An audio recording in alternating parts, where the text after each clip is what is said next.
बालमपुर नाम का गांव था। बालमपुर में आम पकते थे। सारे लोग आमों की खेती करते थे। हर साल मोटे मोटे और मीठे मीठे आम बेचकर काफी सारा पैसा कमाते थे। बालमपुर में बाला सेठ नामक धनिक रहते थे। उनके भी आमों के काफी बगीचे थे।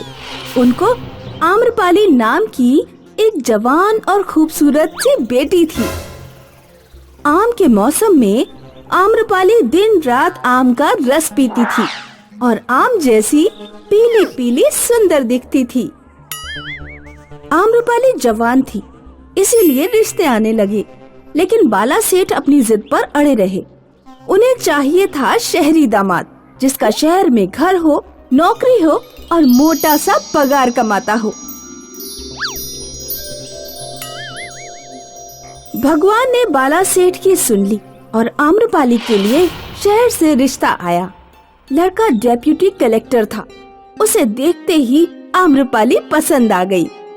लड़के के पिता ने भी आम्रपाली को पसंद किया, लेकिन दिक्कत थी लड़के की माँ।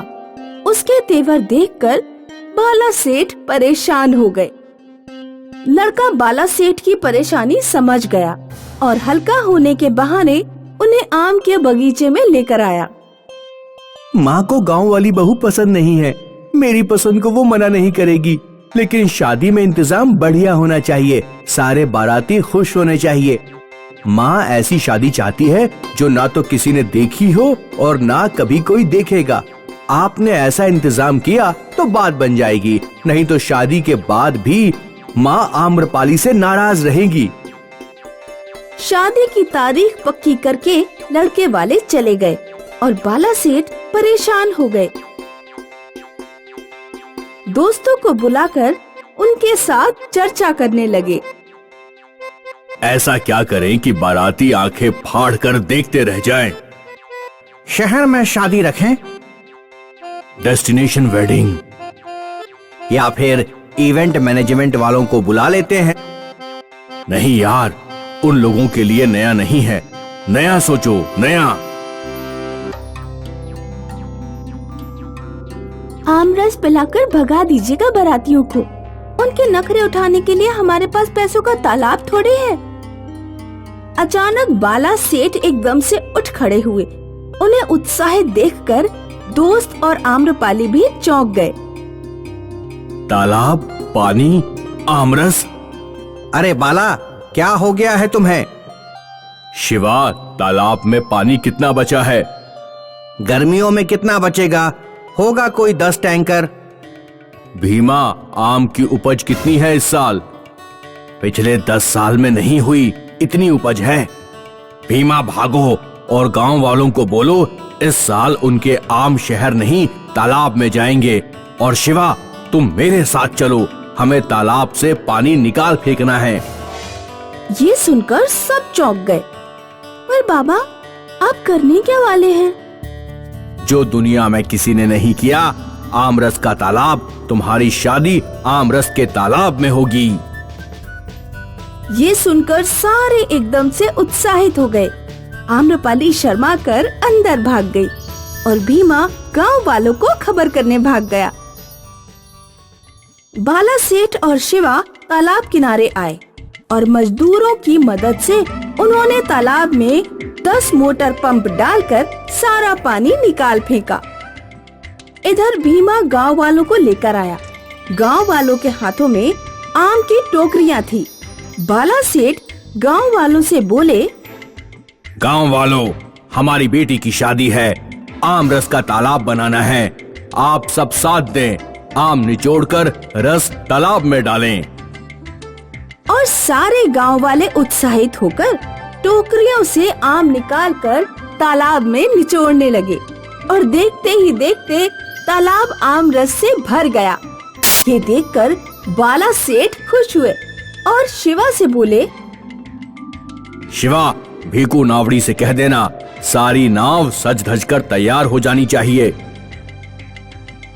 दिन बीतते गए और शादी का दिन आया।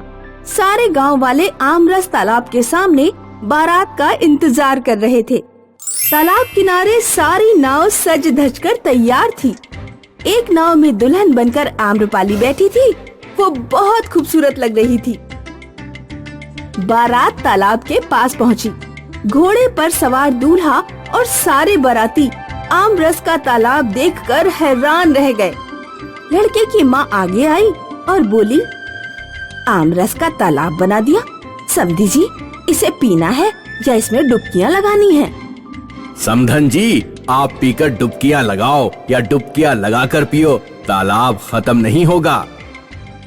डुबकियां लगानी हो डुबकियां लगाओ, पीना हो पी जाओ, लेकिन पहले मेरी शादी हो जाने दो। मेरी दुल्हन नाव में अकेली बैठी है, कहीं नाव लेकर आमरस में भाग ना जाए। ये सुनकर सारे हंसने लगे। दूल्हा आम्रपाली के साथ नाव में बैठ गया। बाकी बाराती भी नाव में बैठकर आमरस तालाब के बीच में आए और नाव में बैठे बैठे ही शादी संपन्न हुई। फिर क्या था, सबके हाथों में पूरियां बांटी गईं और सारे मेहमान नाव में बैठे बैठे आम रस से पूरियां डुबोकर खाने लगे और आम रस पूरी का आनंद लेने लगे। खाना खाते ही शहरी बारातियों का आम रस तालाब में फोटो सेशन हुआ। कोई लाइव जाकर अपने दोस्तों को नजारा दिखाने लगा तो कोई आम रस तालाब के साथ सेल्फियां लेने लगा। बाला सेठ ने देखा दूल्हे की माँ सबसे आगे थी। हर एक बाराती के साथ आम रस तालाब की सेल्फी ले रही थी और सोशल मीडिया पर अपलोड कर रही थी। आम्रपाली भी दूल्हे के साथ मीठी मीठी बातें कर रही थी। ये सब देखकर बाला सेठ की आंखें भर आईं। उन्होंने घुटनों पर बैठकर हाथों में आम रस लेकर प्रसाद की तरह प्राशन किया और आम रस तालाब और गांव वालों को मन ही मन लाख लाख धन्यवाद दिया। काशीपुर नाम के गांव में दो पड़ोसी रहते थे, रामलाल और श्यामलाल। दोनों में 36 का आंकड़ा था। दिन भर बस झगड़ते रहते क्योंकि दोनों बेरोजगार भी थे। एक दिन श्यामलाल घर में बैठा था। उसकी पत्नी बाहर से भागती भागती आई और कहने लगी, अरे अपना पड़ोसी रामलाल तालाब के पानी से पैसे बना रहा है और तुम हो कि घर में निकम्मे बैठे हो। पत्नी की बात सुनकर श्यामलाल चौंक गया। तालाब के पानी से पैसे? ऐसे कैसे? तुम खुद जाओ और देख आओ। श्यामलाल भागते भागते तालाब पहुंचा और देखकर हैरान रह गया। रामलाल ने एक नाव खरीदी थी। वो लोगों को नाव में बिठाकर तालाब की सवारी करा रहा था और ढेर सारे पैसे कमा रहा था। श्यामलाल रामलाल से मिला तो रामलाल कहने लगा, मूर्ख था मैं, जो दिन भर बेकार बैठा तुमसे झगड़ा करता फिरता। अब मैं इस गांव से पैसे कमाऊंगा, बड़ा आदमी बन जाऊंगा और जहाज खरीद लूंगा। रामलाल नाव में बैठकर लोगों को तालाब घुमाने ले गया और श्यामलाल फटी आंखों से देखता रह गया। रामलाल से उसे जलन होने लगी।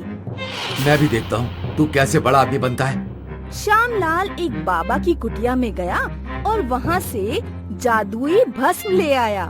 रात के अंधेरे में उसने वो भस्म तालाब के पानी में घोल दिया। भस्म पानी में घुलते ही तालाब का पानी उबलने लगा और श्यामलाल हंसने लगा।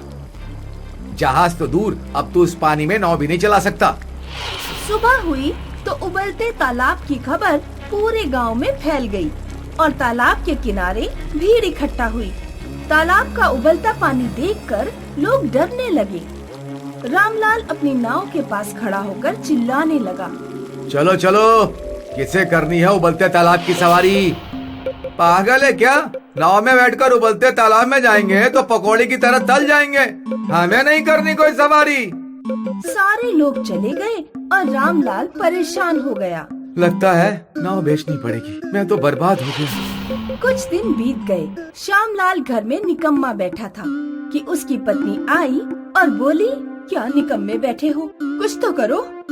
रामलाल का इतना बड़ा नुकसान करा दिया, और क्या करूं? रामलाल के नुकसान में तुम्हारा क्या फायदा?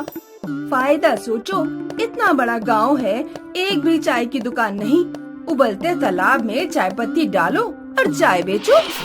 श्यामलाल तुरंत सेठ के पास गया और बोला, सेठ, मुझे 1 ट्रक शक्कर, 1 ट्रक चाय पत्ती, 1 ट्रक इलायची और 1 टैंकर दूध चाहिए। इतनी मोटी मात्रा में माल, क्या गोलमाल है? बस आप भिजवा दो, पैसे 1 साल बाद दे दूंगा।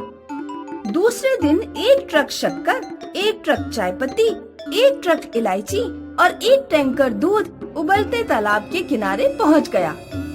तो श्यामलाल ने तीनों ट्रक तालाब में खाली करवा दिए और तालाब में चाय उबलने लगी। इलायची की सुगंध सारे गांव में फैल गई और लोग तालाब के पास इकट्ठा होकर अजूबा देखने लगे। चाय ले लो, चाय ले लो, चाय, इलायची वाली चाय। लोगों ने चाय का तालाब कभी नहीं देखा था, इसीलिए चाय पीने और तालाब देखने लोगों की भीड़ इकट्ठी होने लगी। श्यामलाल का तगड़ा बिजनेस हो गया। इधर रामलाल ने गांव में पाइप और नल की फिटिंग की दुकान खोली थी, वो उसी में बिजी था। एक रात नल फिटिंग करने रामलाल दूसरे गांव जा रहा था। तभी रास्ते में उसे कुटिया वाला बाबा मिला और कहने लगा, वो श्यामलाल तुम्हारा पड़ोसी है ना? भस्म ले गया था तालाब में डालने और पैसे नहीं दिए। सुना है चाय का तालाब बेच रहा है, उसे पैसे लौटाने को बोल देना। बाबा चला गया और रामलाल समझ गया कि नाव के धंधे में टांग अड़ाने वाला श्यामलाल ही है। मेरा धंधा चौपट किया, अब मैं भी देखता हूँ चाय का तालाब कितने दिन चलता है। दूसरे दिन रामलाल तालाब के पास गया। श्यामलाल तालाब से चाय निकालकर लोगों को पिला रहा था और मोटी कमाई कर रहा था। अरे तुम इसे पैसे क्यों देते हो? ये तालाब इसका थोड़ी है, फोकट में चाय पिया करो। क्या बक रहा है? मैं तुमसे नहीं, लोगों से बात कर रहा हूँ। रामलाल, बात तो ठीक है, पर हमें चाय निकाल कर देगा कौन? देखो तो चाय कैसे उबल रही है। श्यामलाल हमें चाय निकाल कर देता है, इसीलिए हम पैसे देते हैं। मैं दूंगा तुम्हें चाय निकाल कर। वो कैसे? मैंने पाइप और नल का बिजनेस शुरू किया है। चाय के तालाब में पाइपलाइन करके सीधे तुम्हारे घर नल लगवा दूंगा, फिर घर में बैठकर जितनी चाहे उतनी चाय पीना। लोग रामलाल की बात मानकर चले गए और श्यामलाल परेशान हो गया। शक्कर मेरी, चाय पत्ती मेरी, इलायची मेरी, दूध मेरा, और तुम्हारा क्या? जैसे को तैसा। तुमने मेरा पैर खींचा, अब मैं तुम्हारा पैर खींचूंगा। इस प्रकार श्यामलाल बर्बाद हो गया और रामलाल को नया कॉन्ट्रैक्ट मिल गया। उसने पाइपलाइन से लोगों के घर घर चाय पहुंचाई और कर्जदार बना श्यामलाल गांव छोड़कर भाग गया।